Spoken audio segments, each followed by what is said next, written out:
People always ask you, oh, what about those drummers and those records? I never listened to the drummer. I listened to the whole thing. Ringo Starr's story inside the Beatles has often been reduced to jokes and footnotes, but beneath the humor and easygoing smile was a man who spent much of his life feeling like he never fully belonged. He did not enter the Beatles as a founding brother or an equal partner forged through shared beginnings. He arrived as a replacement, stepping into a role that already carried tension, loyalty, and comparison. From the very beginning, he sensed that his place was conditional, something that could be questioned or withdrawn. While fans saw a cheerful drummer keeping time behind the biggest band in the world, Ringo quietly carried the weight of knowing he was always being measured, always being evaluated, and rarely being fully embraced as an equal. A childhood shaped by absence and illness, long before Abbey Road, chart-topping singles, or global adoration, Ringo Starr was simply Richard Starkey, a fragile child growing up in wartime Liverpool under circumstances that shaped him long before music ever entered his life. His early years were defined not by playground friendships or classroom achievements, but by illness and absence. Repeatedly hospitalized, first with peritonitis and later with tuberculosis, Ringo spent long stretches of his childhood confined to hospital wards, isolated from other children and falling further behind academically and socially. While his peers formed friendships, developed confidence, and moved forward with their lives, Ringo watched time pass from a hospital bed. When he eventually returned home, he carried a quiet awareness that he was different, less certain, less educated, and less secure in himself. That feeling of being behind never truly left him, and it deeply influenced how he later perceived his place among more assertive, academically confident bandmates. Music, and especially drumming, became a refuge because it required no explanations or justifications, only presence, timing, and feel. Finding belonging behind the drum kit. In Liverpool's tightly knit music scene, Ringo found something he had been missing for most of his life: belonging without judgment. Playing with bands like Rory Storm and the Hurricanes, he wasn't the loudest or most technically flashy musician, but he was dependable, steady, and instinctively musical. Fellow musicians trusted him because he listened, adapted, and supported the song rather than trying to dominate it. His drumming didn't compete with others, it anchored them. That quiet reliability earned him respect long before fame arrived. When the Beatles began looking for a stronger drummer in 1962, Ringo wasn't chosen because he demanded attention, but because other musicians already knew they could count on him. On paper, joining the Beatles was an extraordinary opportunity. Emotionally, it meant stepping into a group with deep bonds and shared history, where Ringo would always feel like the newcomer trying to prove he belonged. The first public doubt. Ringo's confidence suffered an early blow that would echo throughout his career during the recording of Love Me Do. Producer George Martin, unsure whether the band's new drummer was ready for studio work, brought in session drummer Andy White for part of the recording. Though this decision reflected common industry practice at the time, for Ringo it felt deeply personal. Having already lived with feelings of inadequacy from childhood illness and lost time, the replacement confirmed his quiet fear that he was never fully trusted. While Ringo still appeared on other versions of the song, the moment stayed with him. Years later, he admitted that the hurt never completely disappeared. It wasn't simply about one recording session. It symbolized the belief that even after being invited into the band, he could still be set aside when pressure mounted. Public perception and private insecurity. As Beatlemania swept across the world, public narratives quickly assigned roles to each member of the band. John Lennon and Paul McCartney were celebrated as visionary songwriters. George Harrison was framed as the quiet talent growing into his own, and Ringo, often affectionately but dismissively, became the lucky one. Jokes about his drumming circulated widely, framed as harmless humor, yet repeated often enough to shape public belief. Ringo played along, smiling through interviews and leaning into his approachable image, but privately the message sank in. His contributions were viewed as supportive rather than creative, essential but rarely celebrated. That distinction mattered deeply. While fans adored him, critical recognition often lagged, reinforcing the idea that his value was emotional rather than artistic. Life inside an unbalanced hierarchy. Within the Beatles, creative power was never evenly distributed. John and Paul dominated songwriting and decision-making, while George fought persistently for recognition.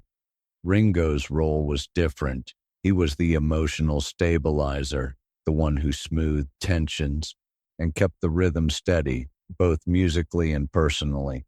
He sang occasionally, often on lighter or humorous songs, which unintentionally reinforced the idea that his role was charm rather than depth. He rarely challenged decisions or asserted himself in conflicts, preferring harmony over confrontation. This made him likable and dependable, but it also left him vulnerable. His silence was often mistaken for agreement, and over time it reinforced the belief that his opinions mattered less than those of his bandmates.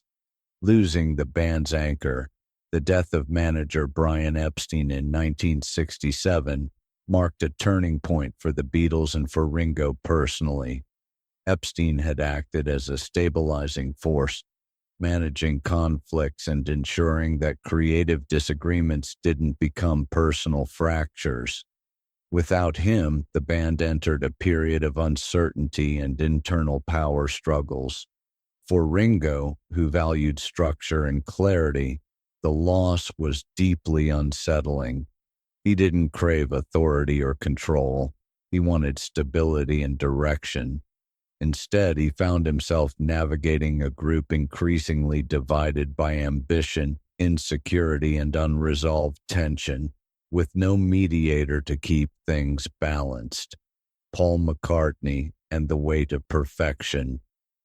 After Brian Epstein's death, Paul McCartney stepped forward almost instinctively, driven by discipline, fear of stagnation, and a deep sense of responsibility for the band's future. His leadership was not born from a desire for control, but from an urgent need to keep the Beatles moving, creating, and relevant during a period of growing uncertainty. Paul believed that structure could save them, that momentum could protect what they had built. Yet as his influence grew, the internal balance of the band began to shift. Studio sessions became more directed, with Paul offering detailed instructions, suggestions, and corrections that reflected his perfectionism. For some, this focus was reassuring. For others, it felt restrictive. For Ringo, it landed in a particularly sensitive place. What Paul may have intended as guidance often felt like scrutiny, a subtle questioning of competence. The most painful moment came during the White Album sessions in 1968, when Paul, unhappy with a drum pattern, sat behind Ringo's kit to demonstrate how he wanted it played. On the surface, it was a practical solution, but emotionally, it reopened an old wound. Years earlier, Ringo had been replaced by a session drummer during a recording, an experience that never fully left him. This moment echoed that doubt, reinforcing a fear he had carried quietly for years, that his place in the band was conditional. It wasn't about technical ability, it was about trust. and once again Ringo felt it slipping away beneath the surface of professionalism, walking away to be seen. Not long after that incident, Ringo made a decision that surprised even himself. He quietly left the band, disappearing for nearly 2 weeks without fanfare or confrontation. It wasn't a dramatic rebellion or an attempt to assert power. It was an act of self-preservation by someone who felt emotionally invisible.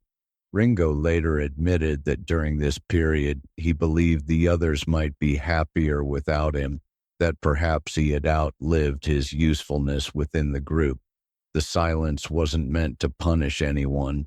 It was a way to protect himself from a growing sense of erasure.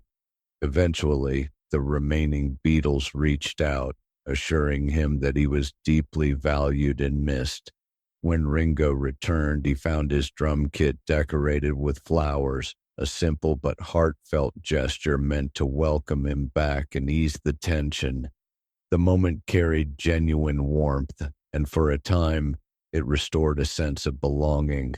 Yet beneath the surface, the deeper wound remained. Ringo returned because he loved the band, the music, and the shared history they carried, but the fear of being expendable didn't disappear.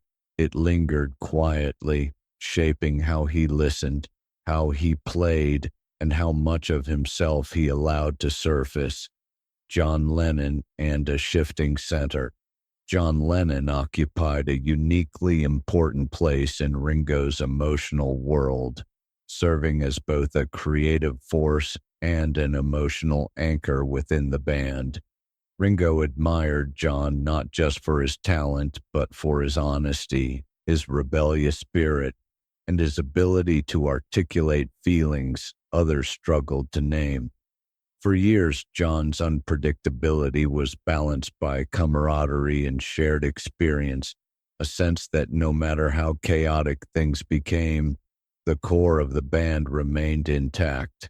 But by 1968, John began changing in ways that Ringo found difficult to navigate. Increasingly absorbed in his relationship with Yoko Ono, John grew more distant from the group's internal rhythms. His attention shifted inward, away from the collective dynamic that had once defined the Beatles.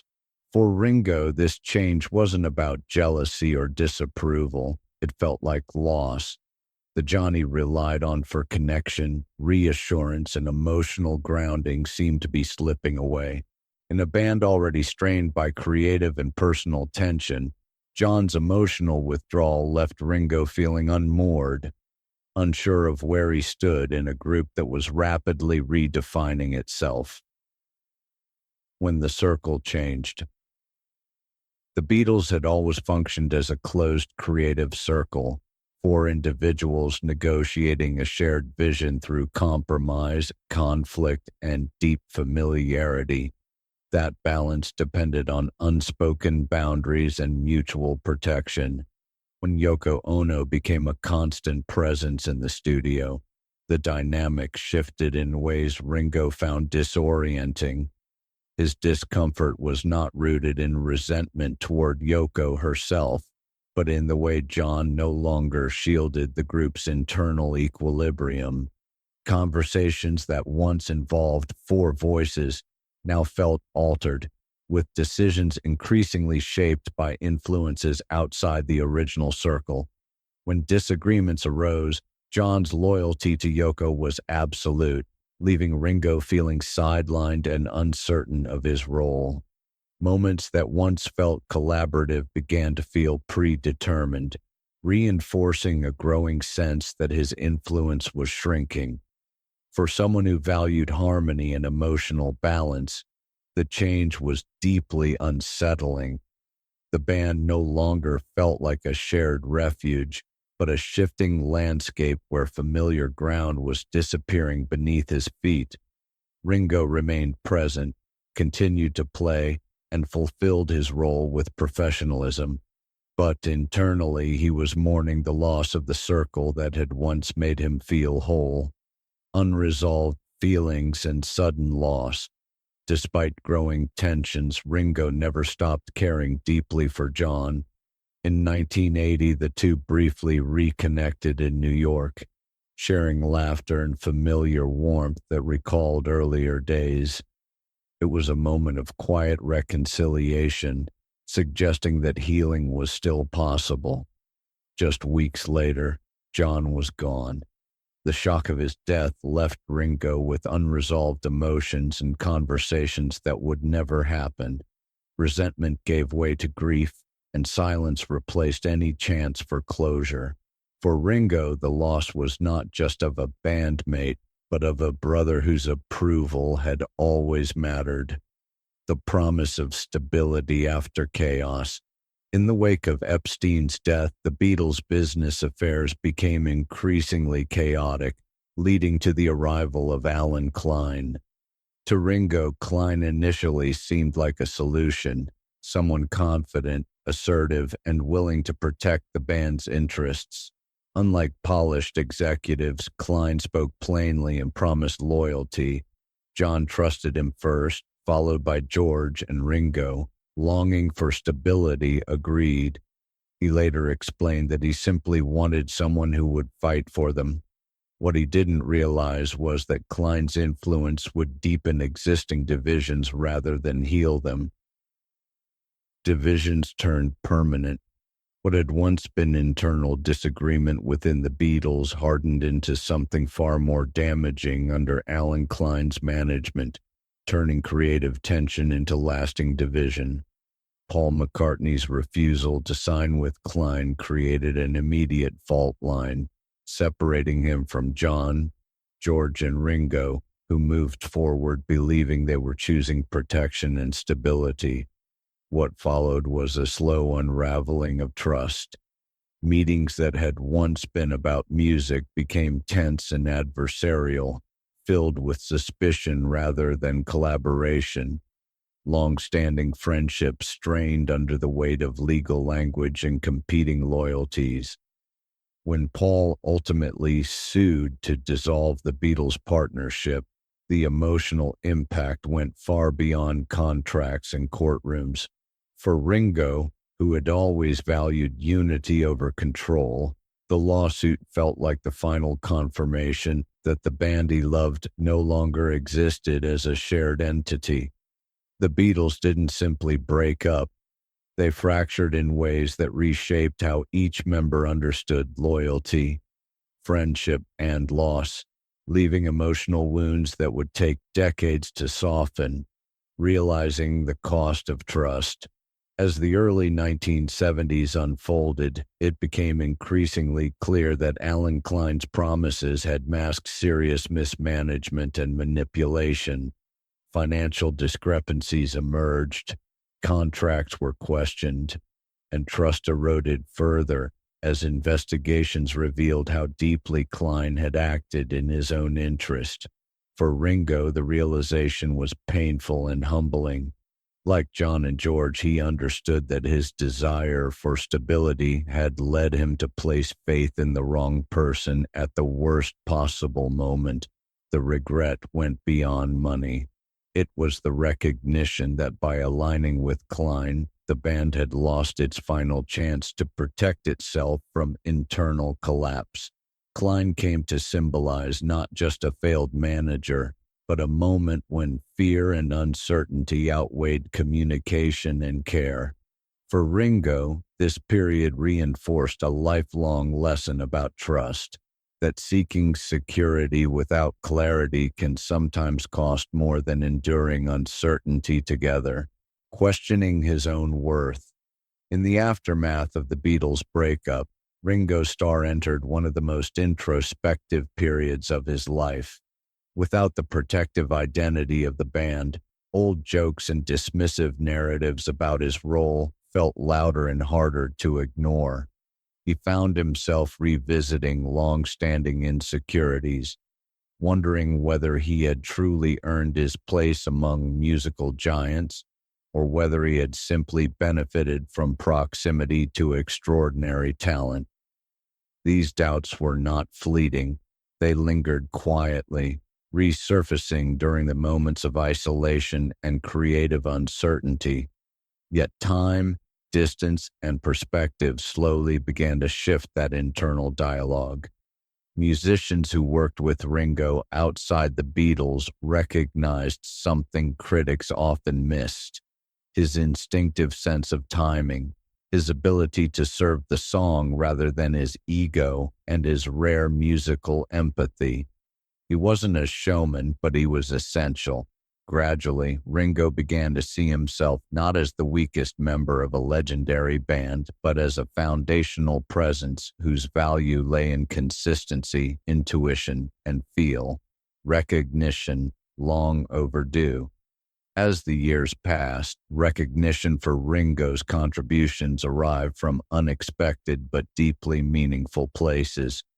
George Martin, the producer who once doubted him enough to replace him during an early session, later acknowledged that Ringo had been the Beatles' anchor. Drummers who attempted to replicate his style discovered that its simplicity was deceptive, built on subtle shifts, natural swing, and emotional responsiveness that resisted imitation. His playing couldn't be programmed or reduced to technique. It lived in feel. Critics began reassessing the Beatles' catalog with fresh ears, noticing how Ringo's drumming shaped the character of songs rather than overpowering them. Slowly, the narrative changed. Ringo was no longer discussed as an accessory to greatness, but as an integral force whose restraint allowed brilliance to breathe. The recognition may have arrived late, but it arrived with clarity and respect. Redefining legacy. Today, Ringo Starr's legacy exists beyond comparison or hierarchy. He is widely recognized as the rhythmic heart of the Beatles, the steady foundation beneath innovation and experimentation. His story is not defined by rivalry or resentment, but by resilience. He endured childhood illness, professional doubt, public misunderstanding, and personal loss without losing his generosity or humility. In a band often driven by brilliance and ego, Ringo brought balance and humanity. His legacy is not loud, but lasting. It lives in the spaces between notes, in the feel that holds a song together, and in the emotional intelligence that allowed four very different personalities to coexist for as long as they did. The beat that still carries on. Ringo Starr was never the weakest link in the Beatles. He was the quiet strength, the steady pulse that allowed brilliance to flourish without collapse. His contribution cannot be measured by technical flash or songwriting volume, but by cohesion, timing, and emotional grounding. As history continues to reflect on the Beatles, one truth becomes increasingly clear. Without Ringo's steady presence, their music might not have held together with the same warmth, balance, or humanity. The beat he provided still carries on, not just in recordings, but in the way musicians understand the power of restraint, empathy, and quiet confidence.